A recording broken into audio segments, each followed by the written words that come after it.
जब शिव के आश्रित होकर जियोगे तो एक सुख का अनुभव अपनी जिंदगी में कर लो।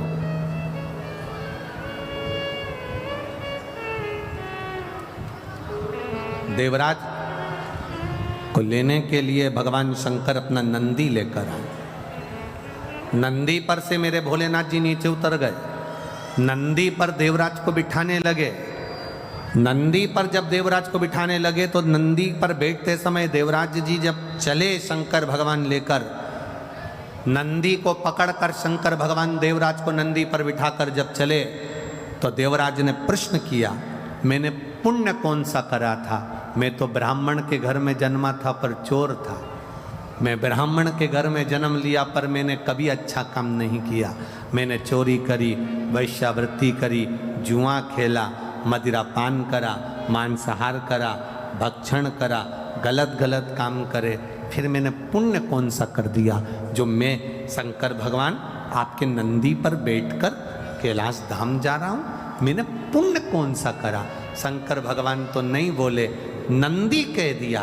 भृंगी, श्रृंगी, नंदी तीनों ने कहा तूने पुण्य नहीं करा।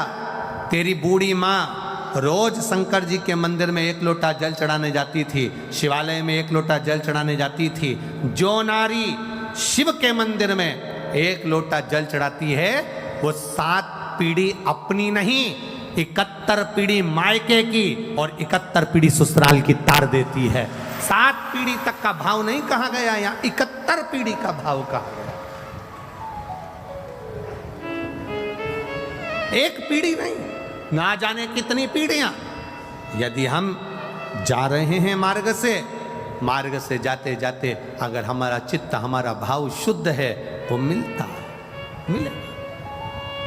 आप लोग इतनी दूर दूर से, कोई ना जाने कहाँ से, कोई ना जाने कहाँ से आया होगा, गाड़ी से आए होगे, तो ईमानदारी से बोलो, तुम हर कोई सा ड्राइवर लेकर आ गए क्या? जिस ड्राइवर पर तुम्हारा भरोसा होता है,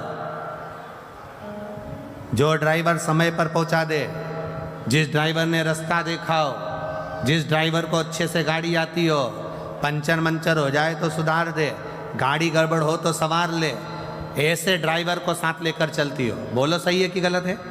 हर किसी के साथ चले जाओगे क्या? तुम्हें जाना है बद्रीनाथ, केदारनाथ, यमुनोत्री, गंगोत्री, कहीं जाना है काशी, कहीं जाना है कहीं, और तुमने कह दिया ड्राइवर भेज दो। अब ड्राइवर भी तो ऐसा होना चाहिए जो गाड़ी चला ले, ड्राइवर भी तो ऐसा हो जो पंचर सुधार ले, ड्राइवर भी तो ऐसा हो जो तुम्हारा कार्य कर ले, ड्राइवर भी तो ऐसा हो जो तुम्हें रास्ता दिखाकर आराम से मंजिल तक पहुंचा दे।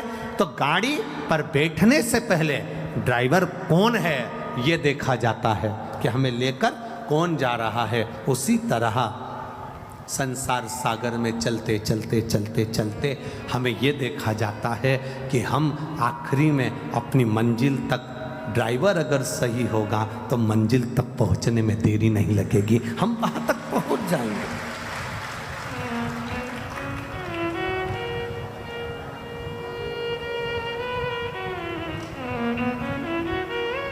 इतने लोग शिव महापुराण की कथा में आते हैं। ये समिति जब सीहोर आई थी, श्री बनखंडेश्वर धाम कमेटी जब सीहोर आई कार्यक्रम लेने के लिए, जब बहुत पहले की कथा की बुकिंग है ये, तो जब ये लोग सीहोर आए थे तो इन्होंने कहा था कि हम पंडाल लगाएंगे बड़े बड़े और 7 दिन में हमें उम्मीद है वो पूरे भरा जाएंगे।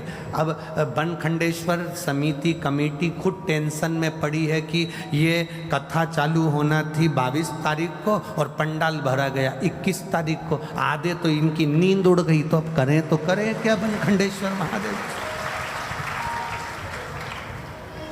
और पूरे ग्राउंड में जितने अंदर हैं उतने बाहर टकटका कर खड़े हैं, नेत्र लगा लगा कर। जितने अंदर बैठे हैं तीनों पंडाल में उतने। और ये पंडाल तो जाने तो वो एक सामने भोजन का पंडाल बनाया था, भोजन का पंडाल, उसमें भी भरे पड़े।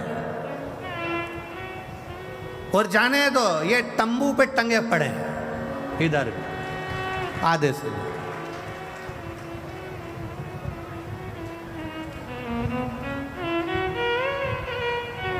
अब बनखंडेश्वर धाम कमेटी को निवेदन है, कल पंडाल की व्यवस्था बढ़ाएं जिससे भक्तों को बैठने में तकलीफ ना हो, जिससे ज़्यादा से ज़्यादा लोग आराम से बैठ सकें, भक्ति के बल बढ़े।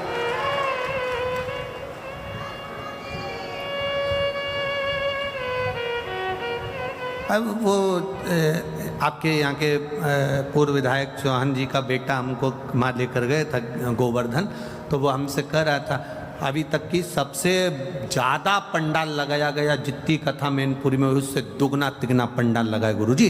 7 दिन में देखना तिगना पंडाल चुगना पंडाल लगाया अभी तक की कथा का। अब चौहान जी से कहेंगे अब कल की फिर तैयारी करो, अभी कल की फिर तैयारी। अरे ये शंकर के भगत हैं। कई बार कथाओं में प्रशासन हमसे पूछता है कितने आएंगे, हमने कहा ये तो भगवान की बारात का मालूम नहीं है, शंकर जी वो डमरू खड़काते हैं, ये कहीं से भी निकल कर आ जाते हैं। अब इनका करे तो करे। ये स्वयं अगर ये बनखंडी महादेव मंदिर समिति वालों से पूछा जाए कि कितने लोग आएंगे कथा में, कितनी व्यवस्था करना है, कितनी लेट बात लगाना है, कितनी पानी की व्यवस्था करना है, प्रशासन की व्यवस्था क्या करेगी, ये लाइट की व्यवस्था कैसे होगी, मेडिकल की व्यवस्था कैसे, अब ये पूछेंगे कि कितनों की व्यवस्था करें। अब बारात में लड़की वाले लड़के वाले से कह देते कि 150 लेके आना, 100 लेके आना, अपन 10-20 ज़्यादा मान कर चल लो। पर यहाँ तो अंदाजा ही नहीं रहता ना कि कितने लेके आना। यहाँ तो केवल शिव पुराण की कथा चालू हुई और ये ना जाने कहाँ कहाँ से दर्रे में से निकल के पता ही नहीं पड़ता कहाँ से। और कहीं कहीं की तो इतनी समझदार आती है, अपने पूरे बैग में सारा सामान भी लेके आती है और इतना सामान लाती है कि खाने का तो लाए समझो, कथा चालू होने से पहले अपना डेंटिंग पेंटिंग का भी पूरा लाए, अब पूरा सामान उसमें लेके बैग के अंदर। और एक हमने तो आज ही कथा में देखा, हमारे को क्या मालूम था, वो तो कथा में देख रहे हैं हम चलते चलते। एक इतना बड़ा गोल गोल कुछ था कपड़े जैसा, उस इतना बड़ा डब्बा भी था, उसमें से ऐसे निकाली ऐसा करी वो। तो हमने सोचा हो सकता है मैनपुरी में ऐसा होता हो कि कथा में ये सब चीज कर। अरे बोल बम का नारा है,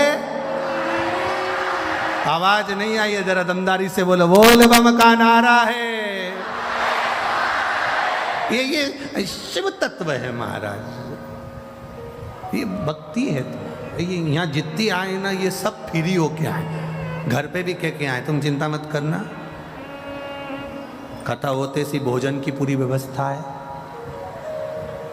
आराम से खा पी के आऊंगी, तुम तुम्हारी देख लेना, अपने से टेंशन मत लेना। 7 दिन मेरे से तो बोलना ही मत ही कि मैं दाल बाटी बनाऊं कि लिट्टी चोखा बनाऊं कि ये बनाऊं कि ठेहुआ बनाऊं कि सामान बनाऊं। 7 दिन में कुछ नहीं बनाऊंगी। सुबह से नहाया, मंदिर गई, तैयारी करी और 9-10 बजे तक अड़ोसन पड़ोसन धड़ोसन के लिए 2-4 रोटी बना के घी लगा के अचार लेके डब्बा में भर के ले जाऊंगी। जहाँ बैठूंगी चुपचाप से रोटी का पुंगा बना के दे दूंगी, खचा खचा तू तो खचा अपने कहीं जाओ। और तैयारी पूरी कथा की अलमस्त है, सुने कथा। और सुनो रे मैनपुर वाले, ए मैनपुरी वालों, दिन में अगर दर्शन करने नहीं आ सको तो इन भक्तों का रात को दर्शन करने आना, भजन में डूबे हुए मिलेंगे, भजन में डूबे, ये अपनी मस्ती में डूबे हुए। ये इनको ये जितने शंकर के भक्त आए, इनका लोग मुंह झूठा कराते हैं, इनको बिस्कुट खिला दिया, पानी पिला दिया, कोई पूड़ी बांट रहा, कोई सब्जी बांट रहा, कोई चना बांट रहा, कोई पोहा बांट रहा। इनका मुख झूठा कराने वाले का 3 महीने में बाबा क्या क्या दे देता है, ये अंदाजा अलवर वालों से पूछना और पुष्कर वालों से पूछना, क्या दिया मेरे भोलेनाथ, क्या दे दिया, ये वही जान सकता है। ये शिव के उपासक है, अविरल भक्ति इनके अंदर। देवराज ने कहा ये बताओ कि मुझे कैलाश धाम क्यों ले जा रहे हो। एक कारण है तुम्हें कैलाश धाम ले जाने का, क्योंकि तुम्हारी माता जी जल चढ़ाती है। घर का एक व्यक्ति अगर जल चढ़ा रहा है तो वो हमारी कई पीढ़ियों को तार रहा है। एक व्यक्ति ने प्रश्न किया, ऐसा होता है कि पानी ये चढ़ाए और 71 पीढ़ी तर जाए। हमने कहा आज भी होता है। घर में बेटा जन्म लेता है तो 4-5 पीढ़ी में सावड़ लग जाती है। बोलो सही है कि गलत है। अगर कोई घर में मरता है तो उसकी 5-7 पीढ़ी में सूतक लग जाती है। बोलो सही है कि गलत है। सूतक लग गई, वो मर गया, बच्चा हो गया, सावड़ लग गई। 4-5 पीढ़ी में जब मरने की सावड़ लगती है, जब मरने की सूतक लगती है, जन्म की सावड़ लगती है तो फिर चढ़ाए हुए लोटे का पुण्य भी तो खाते में लगता होगा, 7 पीढ़ी 71 पीढ़ी के खाते में वो पुण्य भी तो जाता होगा। वो पुण्य कहां जाता होगा?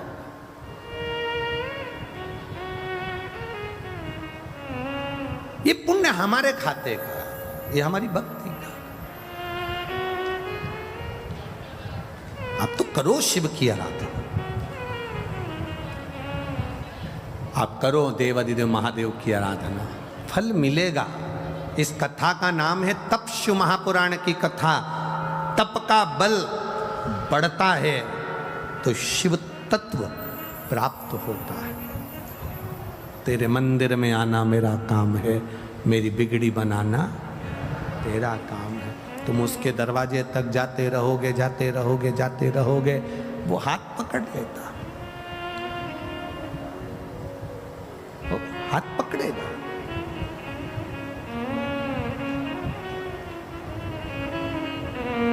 उसकी अविरल भक्ति हमें सुख प्रदान कर देती। शिव महापुराण की कथा कह रही है, एक बिंदुक नाम का ब्राह्मण था जिसकी पत्नी का नाम चंचुला देवी था।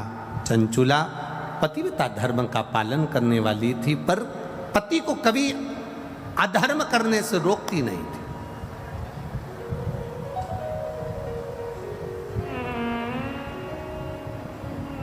एक पति को धर्म पत्नी बल प्रदान करती।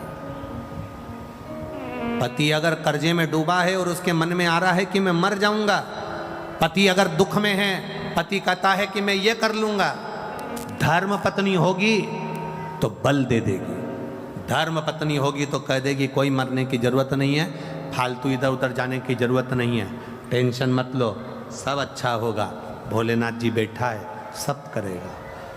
धर्म पत्नी में और पत्नी में जमीन और आसमान का अंतर होता है। धर्म पत्नी और पत्नी जमीन और आसमान का अंतर है। धर्म पत्नी पति को धर्म के पथ पर ले जाती है। धर्म पत्नी पति को शिव महापुराण की कथा तक 7 दिन में से 1 दिन लेकर आ ही जाती है, और धर्म पत्नी अपने पति को मंदिर तक पहुंचा देती। धर्म पत्नी अपने पति को मंदिर तक पहुंचा देती। कमाकर कौन ला रहा है? पति। दुकान पर कौन बैठ रहा है? पति। नौकरी कौन कर रहा है? पति। व्यापार कौन कर रहा है? पति। जॉब कौन कर रहा है? पति। पत्नी घर के अंदर है, पति नौकरी करेगा, जॉब करेगा, काम करेगा, व्यापार करेगा, व्यवसाय करेगा। अगर उसको घर चलाना है, अगर उसको परिवार चलाना है, उसको अपना परिवार चलाना है, पत्नी बच्चों को, माता पिता को, आदिक परिवार को उसको आगे बढ़ाना है, तो ऐसा कोई पति नहीं होगा जो झूठ नहीं बोलेगा, जो बेईमानी नहीं करेगा, जो प्रपंच नहीं करेगा, जो झूठ प्रपंच ना करता। ऐसा कोई पति नहीं हो सकता। दुकान पर बैठेगा तो 1 रुपए की चीज 3 रुपए में, 2 रुपए में बढ़ाकर 4 रुपए में बढ़ा कर देगा। नौकरी करेगा तो भी 1-2 रुपया कहीं ना कहीं से कमाने का सोचेगा ही सर। ऐसा कोई नहीं संसार में। पति को अपना घर चलाना है, अपना परिवार चलाना है, अपनी पत्नी, अपने बच्चों को अच्छा रखना है, तो उसको कहीं ना कहीं से झूठ बोलना ही पड़ेगा। हम अगर आपसे कह दें कि आप अपने पति से कहो कि झूठ नहीं बोलो, तो तुम्हारा पति हमारी कहना नहीं मानेगा। हम आपसे इतना कहते हैं कि वो उसका काम है व्यापार करना, उसका काम है सर्विस करना, उसका काम है नौकरी करना, उसका काम है घर को संभालना, उसका काम है घर में कोई भूखा ना सोए, उसकी व्यवस्था पति को करना पड़ती है। तो धर्म पत्नी का फर्ज है कि पति के हाथ में 1 लोटा जल भर कर दे और कहे शंकर जी के मंदिर तक जाओ। क्यों? क्योंकि ये जो तुम झूठ बोलते हो, तुम कमा कर लाते हो, तुम्हारी कमाई का भोग, तुम जो कमा कर लाते हो, तुम जैसे कमा कर लाते हो, उस कमाई का भोग तुम्हारी पत्नी भी भोगेगी, तुम्हारे बच्चे भी भोगेंगे, तुम्हारे माता पिता भी भोगेंगे, तुम्हारी बहन भी भोगेगी, तुम्हारा भाई भी भोगेगा, तुम्हारा परिवार भी भोगेगा। तुमने जो कमाया उसका भोग तुम्हारा पूरा परिवार भोगता है। पर किस तरह से कमाया, कितना झूठ बोलकर, कितना प्रपंच कर कर, कितना गलत कर कर, किस तरह से कमाया, उसका भोग ना पत्नी भोगेगी, ना बच्चे भोगेंगे, ना परिवार भोगेगा, उसका भोग तुम्हें अकेले को भोगना पड़ेगा। इसलिए धर्म पत्नी का फर्ज है एक लोटा जल देकर शंकर के मंदिर में भेजे, क्योंकि वो अगर थोड़ा झूठ बोल भी लेता है, मेरे महादेव को जल चढ़ाने से उसके पाप समाप्त हो जाएं, और वो जब जाए तो उसको भी सुख का अनुभव हो। ये धर्मपत्नी का लक्ष्य है।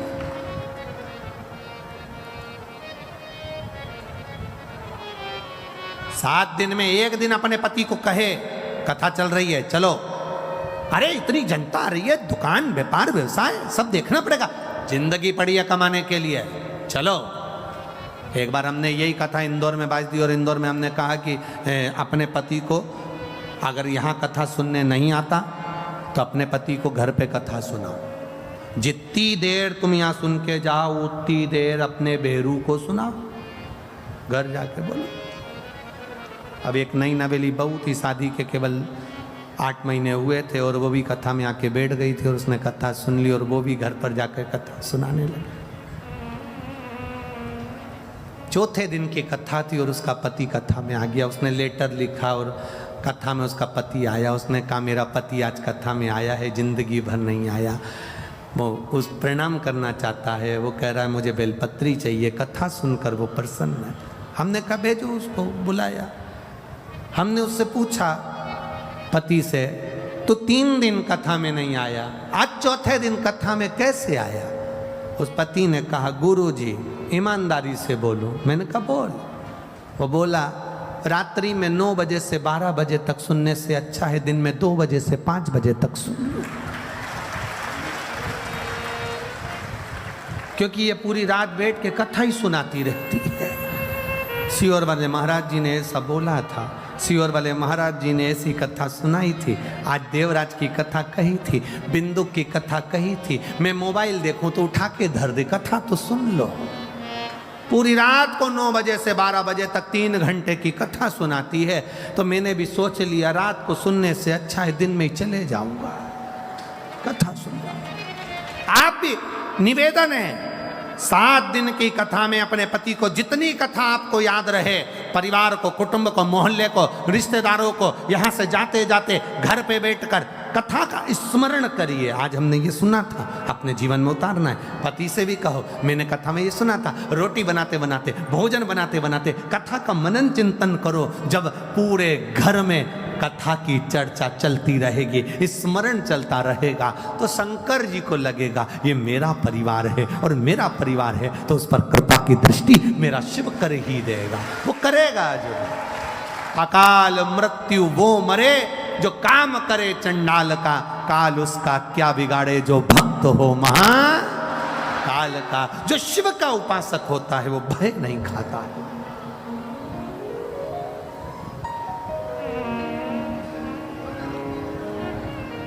भय से मुक्त है।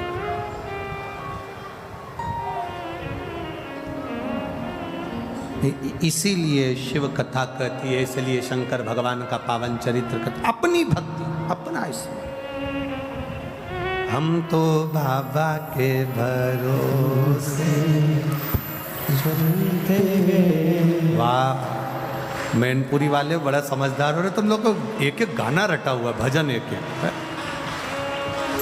हम तो बाबा के भरोसे चलते हैं, हम तो बाबा के भरोसे चलते हैं, हम तो बाबा के भरोसे रहते हैं, हम तो बाबा के भरोसे रहते हैं, भोले बाबा के भरोसे रहते हैं, भोले बाबा के भरोसे रहते हैं, हम तो बाबा के भरोसे रहते हैं, हम तो बाबा के भरोसे रहते हैं, हम तो बाबा के भरोसे चलते हैं, हम तो बाबा के भरोसे चलते हैं। ये दुनिया वाले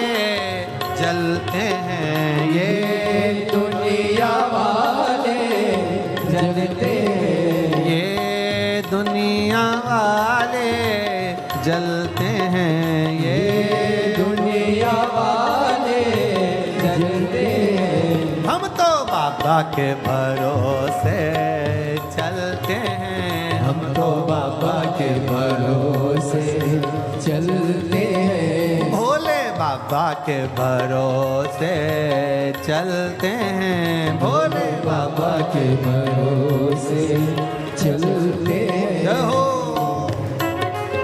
छोटे छोटे शंभो।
बाबा ने हमको चलना सिखाया, बाबा ने हमको चलना सिखाया, सब भक्तों से मिलना सिखाया, सब भक्तों से मिलना सिखाया। हम तो सीना तान के चलते हैं, हम तो सीना तान के चलते हैं। हम तो बाबा के भरोसे चलते हैं, हम तो बाबा के भरोसे चलते हैं। भोले बाबा के भरोसे चलते हैं, भोले बाबा के भरोसे चलते हैं। शंभू बाबा के भरोसे चलते हैं, शंभू बाबा के भरोसे चलते हैं। हम तो बाबा के भरोसे चलते हैं, हम तो बाबा के भरोसे चलते हैं। भोले बाबा के भरोसे चलते हैं, भोले बाबा के भरोसे चलते हैं।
पीछे वाले भी दोनों हाथों से, भोजन के पंडाल वाले भी दोनों हाथों से बड़े भाव के साथ। हम तो बाबा के भरोसे चलते हैं, हम तो बाबा के भरोसे चलते हैं। ये दुनिया वाले जलते हैं, ये दुनिया वाले जलते हैं। ये दुनिया वाले जलते हैं, ये दुनिया वाले जलते हैं। भोले बाबा के के भरोसे चलते हैं, भोले बाबा के भरोसे चलते हैं, शंभू बाबा के भरोसे चलते हैं, शंभू बाबा के भरोसे चलते हैं, भोले बाबा के भरोसे चलते हैं, शंभू बाबा के भरोसे चलते हैं। हार हार महादेव है। अपने स्थान पर बैठकर भगवान शिव से बड़े भाव से दिल से प्रार्थना करिए। जहां मौका मिल जाए वहां बैठकर दिल से बोलिए बाबा को, हृदय से प्रार्थना का भाव रखकर। श्री शिवाय नमस्तुभ्यं, श्री शिवाय नमस्तुभ्यं, श्री शिवाय नमस्तुभ्यं, श्री शिवाय नमस्तुभ्यं, श्री शिवाय नमस्तुभ्यं। भोला सब दुख काटो हमारा, ओ भोला सब दुख काटो हमारा, शिव शंकर जपो तेरी माला, भोले बाबा जपो तेरी माला, भोला सब दुख काटो हमारा, ओ भोला सब दुख काटो हमारा। देश है मंगल मंगलकारी, वैश्य है मंगल मंगलकारी, शमशान वासी हमारा, शमशान वासी हमारा, ओ भोला सब दुख काटो हमारा, ओ भोला सब दुख काटो हमारा। शिव कथा कह रही है, बिंदुक ब्राह्मण कुल में जन्म लेने के बाद अच्छा कर्म नहीं करा। चंचुला देवी धर्म पत्नी है, समझाती पति को पर समझाई नहीं। पति जो कमा कर लाया उसके भोग में लगी रही पर समझाया पति को नहीं। आप सबसे निवेदन है, पति का काम है कमाना, पर धर्म पत्नी का काम है उसको धर्म का पथ दिखाना। आप उसके कमाए हुए धन का भोग तो कर लोगे, पर उसको भी तो सही मार्ग पर लाना पड़ेगा। आप मत बोलो कि आप दुकान पर झूठ मत बोलो कि ये मत करो कि वो मत करो, पर इतना जरूर कहो कि शिव के मंदिर में जाना चालू करो। वो कहे कि मैं दुकान जाऊं कि मंदिर जाऊं, एक छोटा सा झोला बना दो, उसमें एक पानी की बोतल, एक छोटा सा तांबे का लोटा उसके झोले में रख दो, कहना मंदिर दुकान जाते जाते शंकर के मंदिर पर गाड़ी रोको और बोतल में से पानी लेकर शिव जी को पहले चढ़ाओ, आचमन करो और बाबा को प्रणाम कर कर फिर दुकान पर जाओ, तो दुकान भी चार चौगनी चलना प्रारंभ हो जाएगी। बाबा से प्रार्थना, शिव से निवेदन।